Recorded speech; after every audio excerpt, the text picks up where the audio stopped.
दोस्तों नमस्कार। हम और आप उलझे हुए हैं पश्चिम बंगाल को लेकर। हम और आप उस राजनीति में फंसे हुए हैं जहां पर इस देश में जाति जनगणना का सवाल हो। हम और आप उलझ गए थे सीधी भर्ती पर, प्रधानमंत्री को रोक लगानी पड़ी और सामाजिक न्याय का नारा लगाना पड़ा। हम और आप उलझ गए थे वक्फ वोट को लेकर।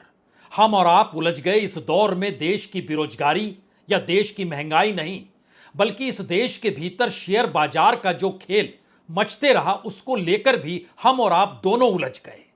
लेकिन इस दौर में, यानी तीसरी बार प्रधानमंत्री नरेंद्र मोदी ने जब शपथ ली, उसके बाद इस देश के भीतर में 2 लाख करोड़ के कौन से प्रोजेक्ट आ गए, कहां कहां आ गए, किसे किसे मिल गए, वो पैसा किधर जाएगा, उस पैसे में किसका इन्वेस्टमेंट है, उस इन्वेस्टमेंट में किसका कट है, किसका कमीशन है, आप कुछ भी नहीं जानते होंगे।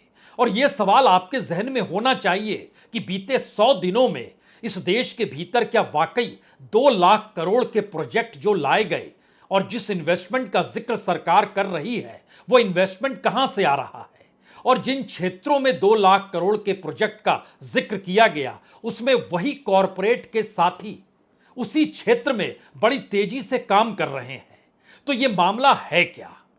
क्योंकि अब सामने एक बार फिर चुनाव है और इस बार चुनाव को लेकर कोई इलेक्टोरल बॉन्ड का पैसा नहीं है।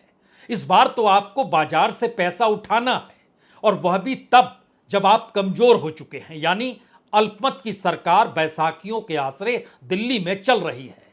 तो कोई कॉरपोरेट कितना पैसा देगा? वो यूं ही तो पैसा दे नहीं देगा। उसे चाहिए अलग अलग क्षेत्रों में जहां जहां वो काम कर रहा है वहां प्रोजेक्ट का ऐलान सरकार करे।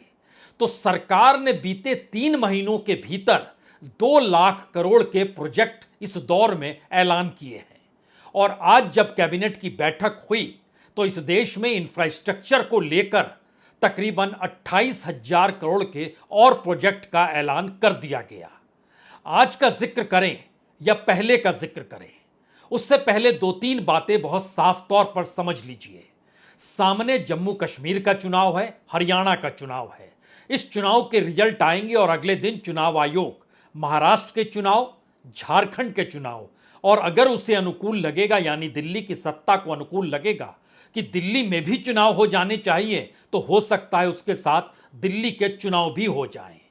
लेकिन आप पैसों को लेकर या फंड को लेकर या पॉलिटिकल मनी को लेकर लौट चलिए 5 बरस पहले, जब चुनाव हो रहे थे और इलेक्टोरल बॉन्ड चल रहा था।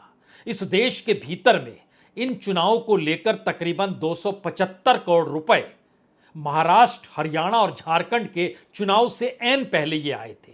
इस वक्त पैसा कौन देगा? उस वक्त इलेक्टोरल बॉन्ड था। पहली खेप में 45 करोड़, दूसरी खेप में 232 करोड़। उसके बाद जब दिल्ली के चुनाव आए तो उसमें लगभग 81 करोड़ रुपए इलेक्टोरल बॉन्ड से आए। उसके बाद जब बिहार के चुनाव आए तो 282 करोड़ रुपए इलेक्टोरल बॉन्ड के जरिए आए। और फिर जब उत्तर प्रदेश का चुनाव शुरू हुआ तो उसमें लगभग 750 करोड़ रुपया इलेक्टोरल बॉन्ड के जरिए आया। यह बरस दर बरस की कहानी है। लेकिन पैसा चाहिए क्यों? और पैसे के जरिए राजनीति साधी कैसे जाती है? और जो पैसा देता है उसको लेकर अगर पैसे की आवाजाही को लेकर कोई कानून ना हो तो फिर पैसा आएगा कैसे? तो इलेक्टोरल बॉन्ड तो गैर कानूनी, असंवैधानिक सुप्रीम कोर्ट ने करार दे दिया। लेकिन अब जरा सोचिए, हम आप इस देश की जिस राजनीति में उलझे हुए हैं और इस देश का मीडिया उसी को सुबह से लेके रात तक दिखा रहा है, लेकिन यह सवाल कोई नहीं कर रहा है कि आखिर इस देश के भीतर में सरकार इस दौर में किस गुफ्तगू के तहत कौन से प्रोजेक्ट कैसे ऐलान कर देती है। क्योंकि आज जब ऐलान हुआ इंफ्रास्ट्रक्चर प्रोजेक्ट को लेकर, और उसमें भी बड़ी महत्वपूर्ण बात है कि इंडस्ट्रियल स्मार्ट सिटी बनाने का जिक्र हुआ। इस देश के भीतर में बरस दर बरस बीतते चले गए लेकिन एक स्मार्ट सिटी बन नहीं पाई। इस देश के भीतर में ऐसा कोई शहर नहीं है जहां पर पीने का पानी आपको टैप से मिल जाए। यानी स्मार्ट सिटी में पीने का पानी तो मुफ्त में मिलना चाहिए, वह भी नहीं हम दे पाए।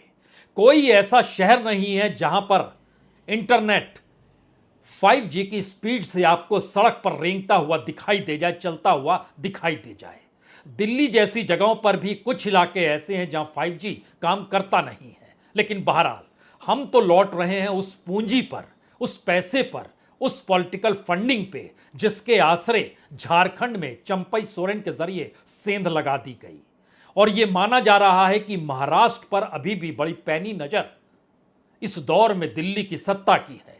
पैसा उसके लिए भी चाहिए। और हरियाणा चुनाव के बीच में जब सीटों का ऐलान और उम्मीदवारों का ऐलान होगा पॉलिटिकल पार्टीज के जरिए, तो उसके समानांतर उसी जाति के या उससे निकले हुए नेताओं के पीछे कितनी बड़ी पूंजी लगानी है, वह खेल होना भी तो अभी बाकी है। तो आइए आज बात शुरू करते हैं इसी खेल को लेकर।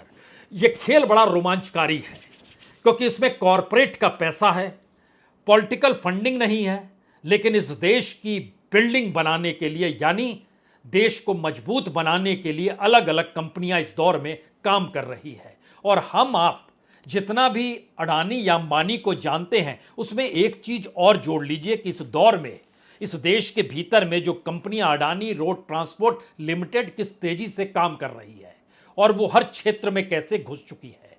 इस देश के भीतर में जो रिलायंस इंफ्रास्ट्रक्चर है वो किस तरीके से अभी 11 प्रोजेक्ट पर काम कर रहा है, तकरीबन 11,500 करोड़ रुपए उसके दायरे में है। सवाल तो उसके आगे का है, इस दौर में हम आप कहीं उलझे नहीं, तो इसीलिए जरा इस राजनीति की नब्ज को आज पकड़ने की कोशिश कीजिए। और शुरुआत हमें लगता है अश्वनी वैष्णव जी जो आज की कैबिनेट की मीटिंग के बाद बता रहे हैं कि कहां कहां पैसा आज जो फैसला लिया गया वो कैसे लगाया जाएगा, तो एक क्षण के लिए इनको इसलिए सुनिए क्योंकि ये देश के अकेले मंत्री हैं जो रेल मंत्री हैं और इस दौर में, उनके दौर में, इस तीसरे टर्म में प्रधानमंत्री के 22 ट्रेनें दुर्घटनाग्रस्त हो गई, बावजूद इसके मुस्कुराते हुए, हंसते हुए यह उस प्रोजेक्ट की रकम बताते हैं और इस देश के डेवलपमेंट की चकाचौंध का एहसास कराते हैं। आज बहुत बड़ा मेजर एक फैसला लिया गया है। मैन्युफैक्चरिंग के लिए 12 इंडस्ट्रियल स्मार्ट सिटीज, ये 12 नए इंडस्ट्रियल एरियाज कंबाइंड, इनमें इन्वेस्टमेंट सरकार की तरफ से आएगा 28,602 करोड़ का, 28,602 करोड़ का। और once these corridors and nodes are developed, उसमें इन्वेस्टमेंट पोटेंशियल है 1.5 लाख करोड़, 1,52,757 करोड़। अब आपके जहन में यह सवाल तो होना ही चाहिए कि सरकार जिस प्रोजेक्ट का ऐलान कर गई 28,602 करोड़ का, जिसका जिक्र मंत्री जी ने किया, वो प्रोजेक्ट मिलेगा किसके और जिन्हें मिलेगा क्या इस क्षेत्र के वो माहिर खिलाड़ी हैं या फिर उस क्षेत्र में उनका योगदान क्या वाकई बहुत बड़ा है, या पूरा खेल मुनाफे और पैसे बनाने का तो नहीं है। इसीलिए हमने आपके सामने शुरू में ही अडानी रोड ट्रांसपोर्ट लिमिटेड और रिलायंस इंफ्रास्ट्रक्चर का जिक्र कर दिया क्योंकि इस दौर में इनके पास बहुत सारे प्रोजेक्ट हैं और ये नेशन बिल्डिंग और इंफ्रास्ट्रक्चर डेवलपमेंट का काम करते हैं और बताते हैं इस देश के भीतर में जो हाईवे बन रहे हैं, जो एक्सप्रेस वे बन रहे हैं, जो टनल्स बन रहे हैं, जो मेट्रो रेल है और रेल भी है और एयरपोर्ट भी है और पोर्ट भी है, तमाम क्षेत्रों में इनकी भागीदारी जबरदस्त तरीके से है। लेकिन अगला सवाल होगा कि बीते 100 दिनों के भीतर सरकार संभालने के बाद प्रधानमंत्री मोदी ने यह कौन सा काम किया जिसमें 2 लाख करोड़ के प्रोजेक्ट आए और पता ही नहीं चला वो पैसा कहां गया, किसके पास गया, किस रूप में गया, क्योंकि वो एयरपोर्ट के क्षेत्र में, पोर्ट के क्षेत्र में, ग्रीन एनर्जी के क्षेत्र में, ऑफशोर विंड एनर्जी के क्षेत्र में, हाई स्पीड रोड के क्षेत्र में, रेलवे के क्षेत्र में और मेट्रो के क्षेत्र में ये प्रोजेक्ट लाए गए हैं। और इन तमाम जो प्रोजेक्ट्स के हम नाम ले रहे हैं जिन क्षेत्रों का, वो तमाम क्षेत्रों से संयोग से वही कॉरपोरेट सहयोगी मौजूदा दिल्ली की सत्ता के साथ जुड़े हुए हैं जो कि अपना नेटवर्थ इस देश की जीडीपी से कहीं ज्यादा तेजी से बढ़ाते चलते हैं। और इन सब के बीच एक नाम और लेना चाहिए, मंत्री महोदय पीयूष गोयल जी का। मंत्री महोदय पीयूष गोयल के दौर में हुआ कुछ नहीं, दरअसल इस दौर में भारत का एक्सपोर्ट कम हो गया है, इंपोर्ट बढ़ गया है। इस दौर में चीन के साथ जो व्यापारिक रिश्ते थे वो और तेजी से चलने लगे हैं। यहां तक कि इलेक्ट्रॉनिक का जो भी कंपोनेंट इस देश के भीतर आता है चीन से, वो संख्या लगातार बढ़ती चली जा रही है। भारत दुनिया में सबसे ज्यादा तेल आयात जो रशिया से कर रहा है, उसी दिशा में सिर्फ उसको लाभ है। अन्यथा किसी भी क्षेत्र में कोई ऐसा काम कॉमर्स मिनिस्ट्री ने किया नहीं जिसमें इस देश के आम लोगों को राहत और रियायत महसूस हो सके।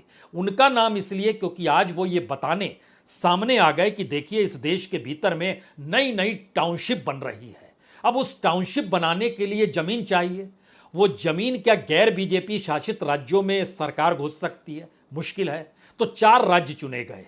गुजरात बीजेपी की सरकार है, महाराष्ट्र बीजेपी की सरकार, एकनाथ शिंदे चेहरा दिखाने के लिए सामने है, उनके पीछे बीजेपी खड़ी है यानी पूर्व मुख्यमंत्री देवेंद्र फडणवीस खड़े हैं। उत्तर प्रदेश और मध्य प्रदेश, इन 4 जगहों पर टाउनशिप बनाने के लिए जो जमीन चाहिए वो 3,500 एकड़ जमीन चाहिए। और बड़ी महत्वपूर्ण बात यह है कि सरकार जिस भी प्रोजेक्ट का ऐलान करती है उस प्रोजेक्ट के साथ आजकल रोजगार का जिक्र कर देती है कि देखिए इसमें 10 लाख रोजगार मिलेगा, इसमें 20 लाख रोजगार मिलेगा। लेकिन इस पूरी प्रक्रिया के भीतर संयोग से टाउनशिप बनाने के धंधे में भी कोई पुराने बिल्डर या पुराने रियल एस्टेट की कंपनी नहीं बल्कि वही कॉरपोरेटों का योगदान है जो सत्ता के करीब है और इससे पहले इलेक्टोरल बॉन्ड में जिसका योगदान अच्छा खासा रहा है।